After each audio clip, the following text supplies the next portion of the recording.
This next story is so unbelievable, we didn't think it could possibly be true. But after receiving thousands of records and declassified reports from the Army, it's confirmed that during the Cold War, the United States military conducted secret tests on unsuspecting people in the city of St. Louis. A local sociologist will make her findings public tomorrow, but she spoke first to the I-Team's Lisa Zigman. Lisa Martino-Taylor's life work has been to uncover details of the Army's ultra-secret military experiments carried out in St. Louis and other cities during the 1950s and 60s. This study was secretive for a reason. They didn't have volunteers stepping up and saying, yeah, I'll breathe zinc cadmium sulfide with radioactive particles. These Army archive pictures show how the tests were done in Corpus Christi, Texas in the 1960s. In Texas, planes were used to drop the chemical, but in St. Louis, the Army placed chemical sprayers on buildings and station wagons. City officials were kept in the dark about the tests. The Cold War cover story was that the Army was testing smoke screens to protect cities from a Russian attack. The truth, according to Martino-Taylor, was much more sinister. It's pretty shocking. The level of duplicity and secrecy, clearly they went to great lengths to deceive people. By making hundreds of Freedom of Information Act requests, she uncovered once classified documents that confirmed the spraying of zinc cadmium sulfide. The greatest concentration of this compound was sprayed near the PRUITT IGEL housing complex just south of downtown St. Louis. It was home to 10,000 low-income people, and an estimated 70% were under the age of 12.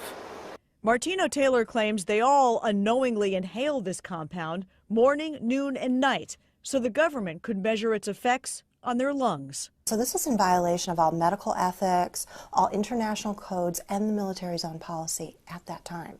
In 1994, then Congressman Richard Gephardt asked the Army to open its records and explain the St. Louis testing. We want to make very sure that nothing went on that would harm anyone and that all the facts are out on the table. Documents released in the 90s show the Army placed sprayers on this former Knights of Columbus building on Lindell and in Forest Park. The Army always insisted the chemical compound was safe. Martino-Taylor believes documents prove otherwise. There's a lot of evidence that indicates that people in St. Louis, in the city, particularly in minority communities, were subjected to military tests that was connected to a larger radiological weapons development and testing project. For the first time, she links the St. Louis testing to a company called U.S. Radium, a company notorious for lawsuits involving radioactive contamination of its workers. United States Radium had this reputation where they had been found legally liable decades prior for producing a radioactive powdered paint that killed many young women who painted fluorescent watch dials. While the Army admits it added a fluorescent substance to the zinc cadmium compound, details of whether it was radioactive remain secret.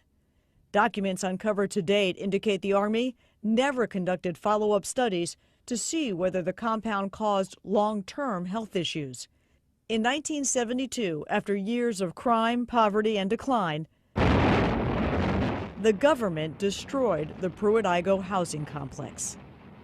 Lisa Zigman, News Channel 5, I-Team. Now, the company U.S. Radium no longer exists. Martino-Taylor has placed all of her research, including the declassified documents, online, and will link you to that data at KSDK.com. Now, she will make all of her findings public tomorrow at St. Louis Community College Merrimack campus. In the meantime, if you remember the spraying, the I-Team's Lisa Zigman would like to hear from you. You can email her at lzigman@ksdk.com.